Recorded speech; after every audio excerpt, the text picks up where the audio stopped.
Since today is Halloween and the veil is thin, with lots of animals and humans that have crossed over coming back to visit you at this time, I figured I would re-release Talking to Animals in Spirit. Enjoy the show. Has your beloved soul animal recently passed and you can't even begin to cope with the grief, the loss, and the heartbreak of losing them? Well, I am here to tell you that your animal is still very much alive in spirit. In today's podcast, I will discuss pet loss and talking to animals in spirit that have already crossed the Rainbow Bridge, animal communication and energy healing for all kinds of animal issues, as well as providing animal communicator training, workshops, and mentoring. And I also speak to animals in spirit that have already crossed over. If you listen to episodes 1 and 2, you will know that animal communication is simply telepathy. Telepathy uses thoughts, words, images, sounds, smells, and feelings, and can be done remotely whether you are in a physical body or not. The same physics laws apply to talking to an animal in spirit. I am always asked by clients, am I a medium? The answer is yes and no. Sometimes a medium sees, hears, and senses uninvited spirits of the dearly departed. I do not do this. I invite an animal in spirit to have a conversation and tell them that their person has sent me to talk to them. So I am directly communicating with your animal using telepathy. In fact, it's easier to talk to an animal in spirit than in a physical body. This is because there is no density of the physical body. The big question is, who am I speaking to? Let's address this by talking about the soul. Keep in mind, this is my personal opinion based on my experiences talking to many animals in spirit as an animal communicator, as well as learning esoteric teachings from pranic healing masters. The heaven realm is not what we were taught in schools or religions. It is not up there or down there. The Rainbow Bridge is a transitional crossing of animal souls.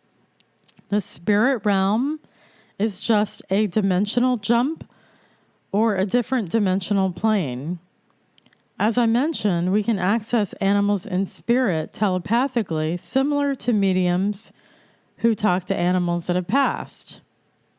Let's talk about the body versus the soul. First, let's start with the basic fundamentals. The soul and the body are very different things. The soul is the eternal part of you or your animal and goes on after what we call death. The body, on the other hand, is the vessel or the vehicle for the soul to be incarnated. You are not the body. You are the soul, and the same applies to your pet or animal. They are not their physical animal body. Rather, they are the eternal soul. Once the body dies, the soul is extracted from the body vessel through the crown chakra. This is proven by science and shown that the body is a different weight after the soul leaves. In terms of energetics and chakras, when the body is dying, the lower chakras become very inactive and eventually cease to function. The lower chakras are part of the physical and material world and control the muscular skeletal system and really the entire body. This is why when your animal is dying, they are very weak, cannot walk or stand, and do not eat, because all of those functions are controlled by the lower chakras. The higher chakras, on the other hand, are spiritual centers. The crown chakra at the top of the head.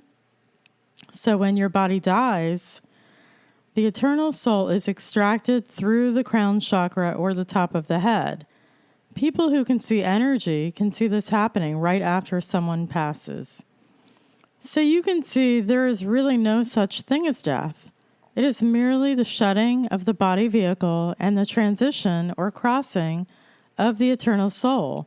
Scientists agree the energy cannot be destroyed, but only changes form.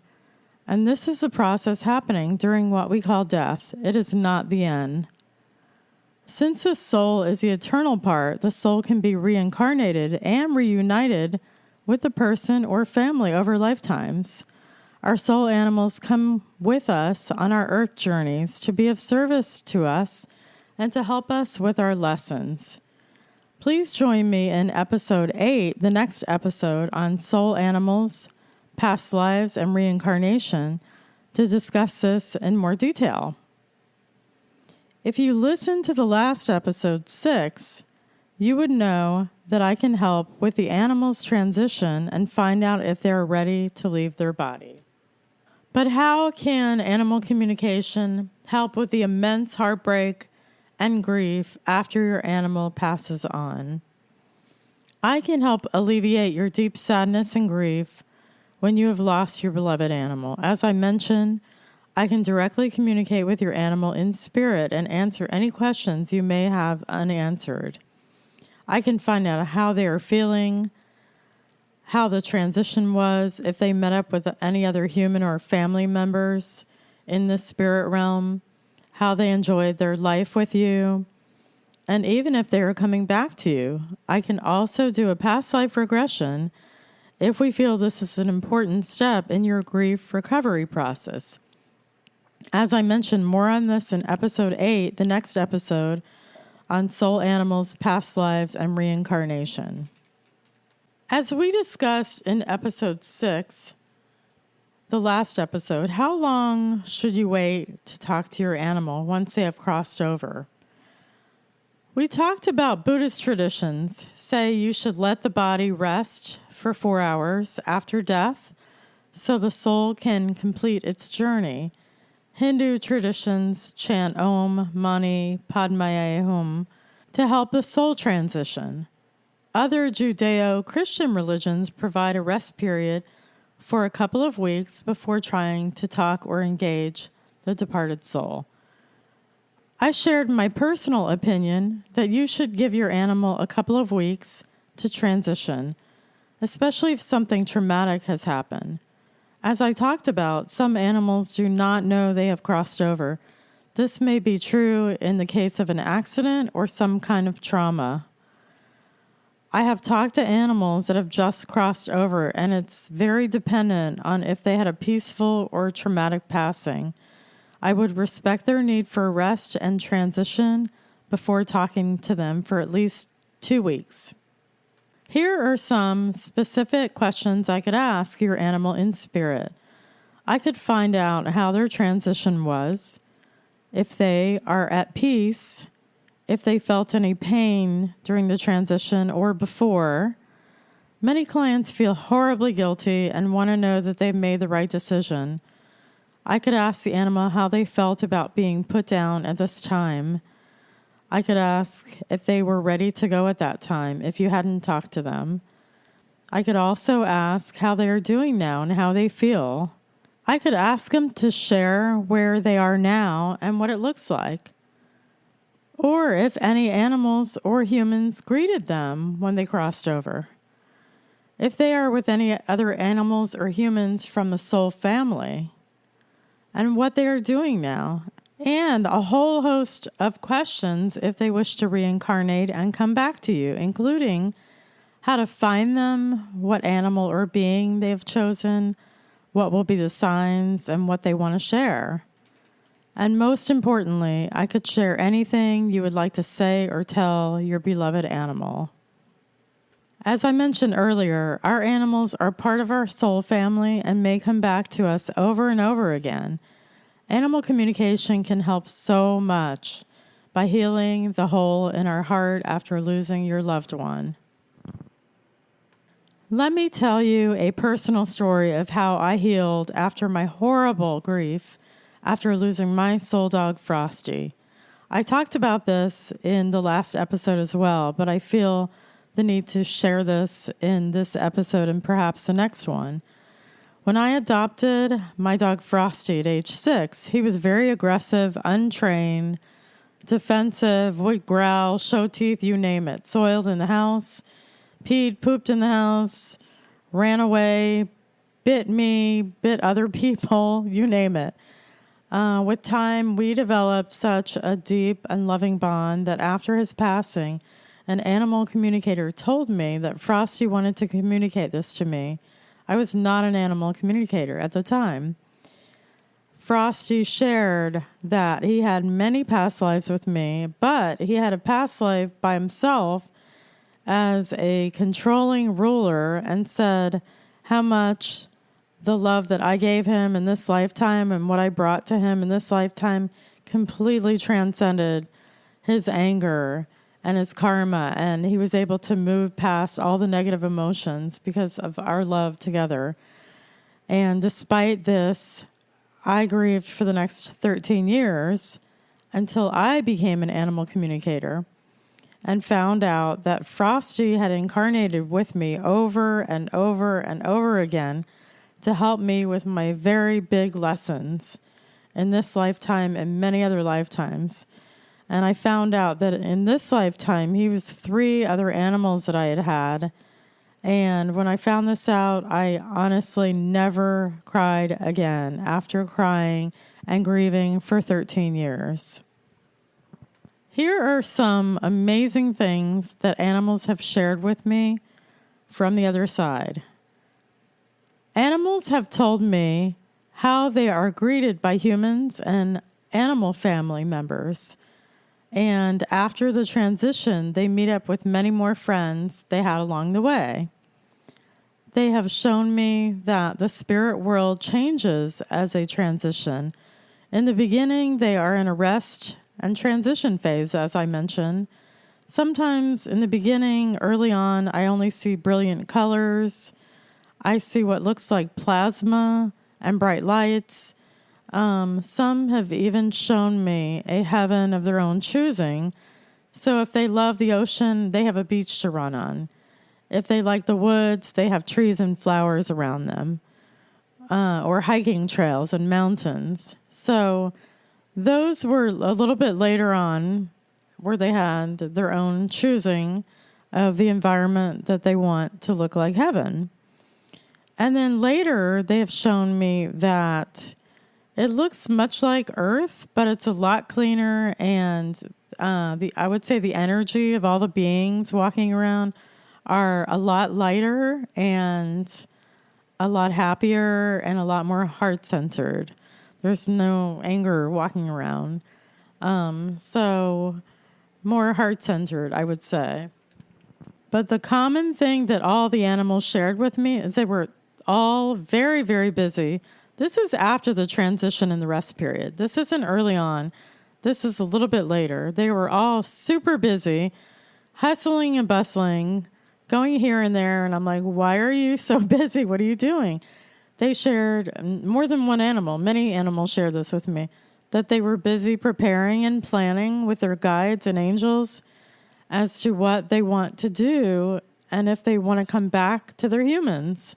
So they were busy meeting with councils and with guides on making decisions on what they would like to do in the spirit realm, or if they have chosen to incarnate again back with their families. They have also told me that they have never left their humans. They are watching out for them every day, and even though we may feel them gone, they are not gone. And sometimes you may even feel them crawl on your bed at night. But they are not gone, and you can connect with them if you choose to connect with them. They are absolutely 100% positively watching out for you also, and not gone. They've also shared with me that they talk to other family animals who are still living. And many animals have even told me that they attend human training school. That's right. I said it. Human training school. This is one of my favorite things. And this is more than one animal that has shared this with me. When I asked what that was, they acted like I was asking a silly question and said, I have to train to take care of my human when I come back. What? And we have the audacity to send animals to behavioral or animal training when it's really the other way around. Other animals have told me their soul purposes in the last incarnation, and how they incarnated as animals to help their person with their lessons and sometimes even mirror them, just as our spouses, partners, and children mirror us. Check out episode 5 on animal mirroring. I've even had a couple of animals share detailed accounts when they had a human lifetime. That is right, you heard it here. Not all animal communicators agree with this, but I have had personal experiences with clients' animals that gave me specific accounts and details that could be verified historically and Googled, and it was absolutely accurate. So early on, I learned that this is a real thing. And I've had more than one case of this type of thing. More on this in next episode, number 8, on soul animals, reincarnation, and past lives. So domestic animals have shared with me that they were so proud of themselves and the way they touch the hearts of their humans with unconditional love. They have such pride when it comes to when I ask them their soul purpose and their job working with their humans. It's amazing how proud of themselves that they are for doing such a great job. And many animals, larger animals, more exotic animals in human care with zoos and rescue centers have shared with me and told me that they chose their life and this incarnation to be teachers for humanity, that they are front and center and, what we call captive or in human care, it's called now, to be teachers for humanity. As you can see, our beloved animals are not only family, but bring us the most unconditional love we will ever experience as humans. Now let me share with you some great testimonials of people that I feel that I've helped a lot dealing with their heartbreak and their grief after their animals passing. The first testimonial is a dog named Ku'u Ipo from Hawaii. She said, "It was so comforting and I got closure and so happy to have this information. I like the questions that you asked and I sense the compassion in you. Doing what you are doing, that goes a long way. I got more than I expected and that's a beautiful thing. It's like a slice of your favorite cake with a cherry on top, sealed with a kiss. Awesome, awesome, awesome. Thank you. My heart is happy, light, and grateful. M.W. Kailua Kona, Hawaii." The next testimonial is from a client that had a Persian cat named Rocky. She said, "I love the confirmation of the way I feel inside about him. The bond was confirmed for me. Found it interesting that some people think animals don't have souls. And it was very important and validating for me in everything I thought to be true. The best part was a validation of my relationship and learning and hearing something that you would never have known otherwise. What a cool choice of occupation. I thought I was a cat whisperer. It was great. J.P., Cedar Hill, Texas." And the last one is from a client with a terrier named Goldie. "It's heartwarming to be able to feel your dog again. Interesting to be reminded of the little things that were important parts and memories of your life. It helped me to feel close to my dog that is gone and made me feel like my dog is still there. S.M., Boca Raton, Florida." Book your animal communication session now. You have nothing to lose and everything to gain, and may even see overnight relief from the grief over losing your beloved animal, as well as opening your mind, heart, and spirit to your deep connections with your animals. See me at animals-speak.com for more information. That brings us to the end of this episode. I hope you have a much greater understanding of the value of animal communication in talking to your animals in spirit that have crossed over the Rainbow Bridge. Book your session now. You have nothing to lose and everything to gain, and may even have your grief and despair of losing your beloved soul animal disappear overnight, as well as opening your mind, heart, and spirit to your deep and eternal connection with your animals. And don't forget my story that I shared with you. I cried for 13 years. I really did. I lost my mother, and losing my animal was worse. And a lot of people will tell you that. And I cried over my mother for 3 years, but I cried over my dog for 13 years. And trust me when I say, this is from the bottom of my heart, and I have been there, just like you are there now. And I promise you, this is a huge help in your healing process. I am available for animal communication, and if you have any other animals, energy healing sessions. Also, I have 2 upcoming training workshops every month. If you're interested in becoming an animal communicator, I have workshops for the novice, or you just want to talk to your own animals, or if you want to become a professional animal communicator. For more information on this, please visit my website at animals-speak.com. And join us next week for episode 40 on how human emotions can affect our animals. This podcast was created, produced, recorded, researched, and edited by Lowly Jane, and is a product of Lowly Jane Animal Communication and Healing.